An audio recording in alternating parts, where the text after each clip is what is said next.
pessoal, o vídeo de hoje é sobre uma obra bem curtinha do Tolkien, aqui do livro Silmarillion, que se chama Valakenta. Eu irei pronunciar dessa forma, ok? Mas tenho certeza que a pronúncia está incorreta.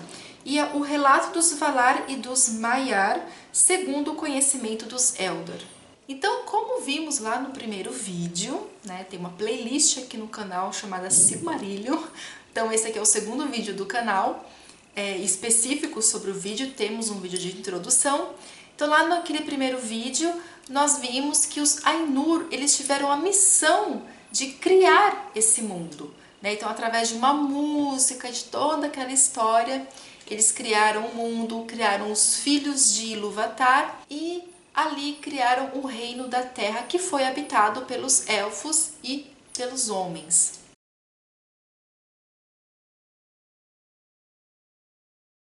Então, você tem esses elfos que estavam dominando esses Valar, os poderosos de Arda, e os homens aqui na Terra tinham esses elfos como deuses. Então, e você tem os Valier, que são as rainhas dos Valar, tá? Então você tem os Valar, que são, digamos que reis, né, os senhores, e os Valier, que são as rainhas dos Valar, que também são 7, tá? Então nós temos 14. Então existe um lugar específico chamado Valinor, que é onde reside os Valar, e o idioma deles é o idioma élfico. Porém, eles possuem outros nomes na Terra-média. Então assim, um nome tem vários significados, tem várias formas de se dizer para cada região da Terra-média, de uma forma geral. Então, o nome dos senhores são Manvi, Ulno, Aulë, Oromê, Mandos, Lórien e Tulkas. Pronunciei dessa forma. Então, nós temos 7 senhores dos Valar. E nós temos também as rainhas, que são Varda, Yavanna, Niena, Este, Vairê, Vana e Nessa. E nós temos o Melkor, que não é mais incluído entre os Valar, e seu nome não é pronunciado na Terra. Então, como eu já disse anteriormente, Melkor é irmão de Manvi no pensamento de Ilúvatar. Melkor, ele era um dos mais poderosos da raça dos Ainur. Só que, né, como eu já disse no vídeo anterior, Melkor, por sua ganância, por ele querer dominar tudo, Ilúvatar acabou deixando como missão para o Manvi, um dos primeiros senhores da Terra. Então, Manvi, ele governa todos que habitam Arda. Então ele fala que em Arda, seu prazer está nos ventos, nas nuvens, em todas as regiões do ar, das alturas, as profundezas, dos limites mais remotos do véu de Arda, as brisas que sopram nos prados. Então ele é o senhor do alento de Arda. Ele ama todas as aves velozes, de asas fortes, e eles vão e vêm atendo às suas ordens. E Manvi, ele tem como esposa a Varda, que é aquela outra rainha, que é a Senhora das Estrelas, que conhece todas as regiões de Ea, como a terra chamada também. Sua beleza é por demais majestosa para ser descrita nas palavras de homens ou elfos, pois a luz de Ilúvatar ainda vive em seu semblante. E olha que interessante, de todos os grandes seres que habitam o mundo, os elfos sentem maior reverência e amor por Varda, que é a Senhora das Estrelas. O nome que lhe dão é Elberé. E eles o invocam das sombras da Terra-média, elevando em hino quando nascem as estrelas. Aí nós temos o Ulmo, que é o Senhor das Águas. E vive só, não mora em lugar algum por muito tempo, mas se movimenta à vontade em todas as águas profundas da terra ou debaixo dela. Então aqui você tem toda uma história sobre o Ulmo. E Ulmo ama elfos e homens e nunca os abandonou, nem mesmo quando foram alvo da ira dos Valar. Lembra? Porque, né, alguns Valar ali acabaram tumultuando a terra.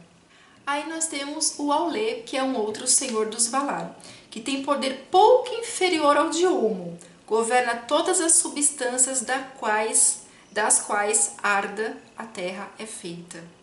Ele é um ferreiro e mestre de todos os ofícios. Aí tem uma raça aqui chamada de os Noldors, é isso? Noldor, que foram os que mais aprenderam com ele, e ele sempre foi seu amigo. Melkor sentia inveja de Aulë, pois era Aulë o que mais se assemelhava a ele em ideias e poderes.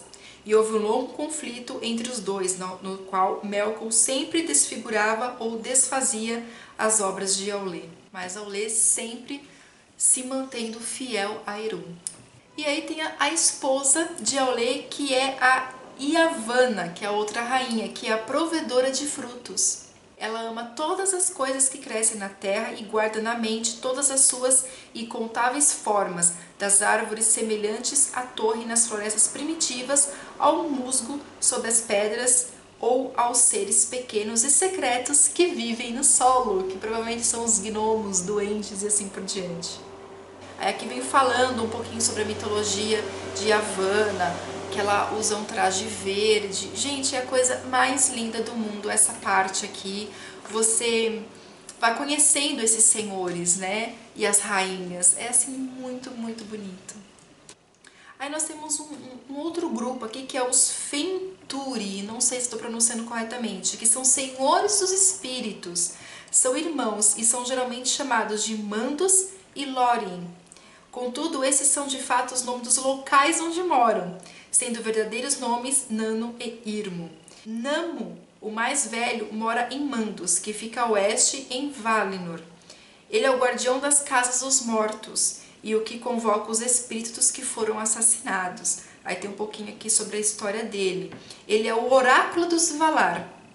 Aí nós temos o Irmo, o mais novo, né, que é irmão do Namo, é o senhor das visões e dos sonhos. E em Lórien, que é um local, estão seus jardins na terra dos Valar. E ele tem uma esposa que é este, que é uma curadora de ferimentos e da fadiga. Mais poderosa do que este é Niena, irmã dos Fenturi. Então aqueles dois têm mais uma irmã, que vive sozinha. Ela conhece a dor da perda e pranteia todos os ferimentos que Arda sofre pelos estragos provocados por Melkor. Tão imensa era sua tristeza à medida que a música se desenvolvia, que seu canto se transformou em lamento bem antes do final, e o som do lamento mesclou-se aos temas do mundo antes que ele começasse. Então aqui você tem também ali uma explicaçãozinha para aquela música lá no início dos tempos. É muito bonito a mitologia dela. Aí nós temos aqui o Tulkas, né, que é o outro senhor dos Valar, que ele tem um nome conhecido como Valente. Ele chegou a Arda por último para auxiliar os Valar nas primeiras batalhas contra Melkor. Então ele aprecia a luta do corpo. E ele tem uma esposa que é a Nessa, a rainha Nessa, que é irmã de Oromê, e também ela é ágil e veloz, ama os servos e eles acompanham seus passos onde quer que ela vá nos bosques, mas ela corre mais do que eles, célebre como uma flecha com o vento dos cabelos, adora dançar e dança em Valimar, em gramados eternamente verdes. E aí você tem o Oromê, é um senhor poderoso, embora seja menos forte do que Tulkas, é o mais temível em sua ira. Ele tem um cavalo que é o Naar, que é branco à luz do sol e prateado à noite. E tem também o Valaroma, é o nome de sua enorme trompa, cujo som se assemelha ao nascer do sol Scarlet. E a esposa de Oromê é Vanna, a sempre jovem irmã mais nova de Yavanna. Todas as flores brotam à sua passagem e se abrem a ela a contemplar de relance, e todos os pássaros cantam a sua chegada. Então, aqui foi apresentado todos os senhores e as rainhas dos Valar.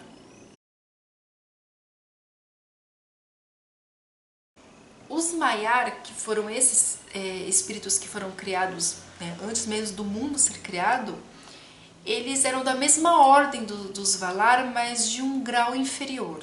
Maiar, enfim, eles são o povo de Valar.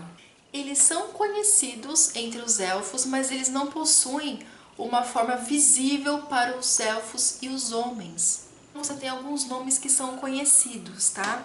Então, por exemplo, você tem aqui a Ilmaré, que é a criada de Varda, ela é uma maia, e tem também uma aqui que se chama Ionvê.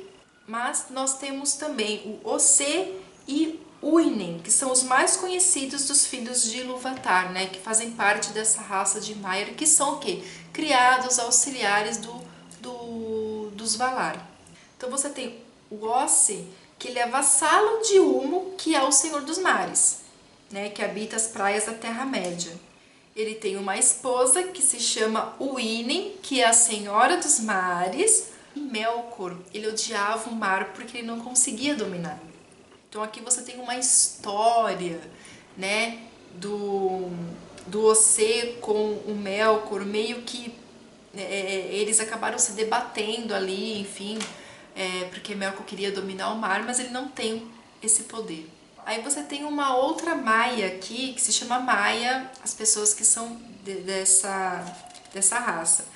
Ela chamava Melia, ela servia tanto a Vana quanto a Este. Ela morou muito tempo em Lórien, cuidando das árvores que florescem nos jardins de Irmo, antes de vir para a Terra-média. E agora nós vamos falar da questão dos inimigos. Então nós já vimos o relato dos Valar, os relatos dos Maiar, e agora vamos ver os relatos dos inimigos. Aqui dos inimigos é o Melkor, é aquele que renunciou a Ilúvatar, renunciou a todos. E o Melkor acabou se tornando Morgul, então ele é Morgan, Melkor é Morgan. Ele acabou tendo esse nome por causa de alguns elfos que não queriam pronunciar o nome dele e acabavam pronunciando de Morgul. Então você tem um relato aqui dele, né? No começo, Melkor desejava a luz. Mas quando ele viu que ele não podia possuí-la para si, porque estava ao poder de Ilúvatar, ele desceu através do fogo e da ira em enormes labaredas até as trevas. E as trevas recorreu principalmente aos seus atos malignos em Arda e encheu-as de temor por todas as criaturas vivas. Então ele fez uma rebelião, ele combateu aqui os Valar, ele combateu o próprio Manvi, que era seu irmão. Tudo que os Valar faziam, tudo que eles construíram, Melkor, né, Morgul ia lá e derrubava tudo, acabava com tudo, destruía tudo. Só que tem uma questão. Melkor, Morgul, ele não estava sozinho. Alguns dos Maiar acabaram sendo atraídos por Melkor, então ele fez um grupinho. O que Melkor fazia? Ele atraía alguns Maias, atraindo-os com mentiras e presentes traiçoeiros. E horrendo entre esses espíritos eram os Valar Alcar, os flagelos de fogo, que na Terra-média eram chamados de Balrogs, demônios do terror. E aí que o Morgoth, né, ele tinha um servo. E esse servo, ele era dos Maiars, que trabalhava para Aulë, que é um dos senhores dos Valar. E quem é esse servo? Sauron.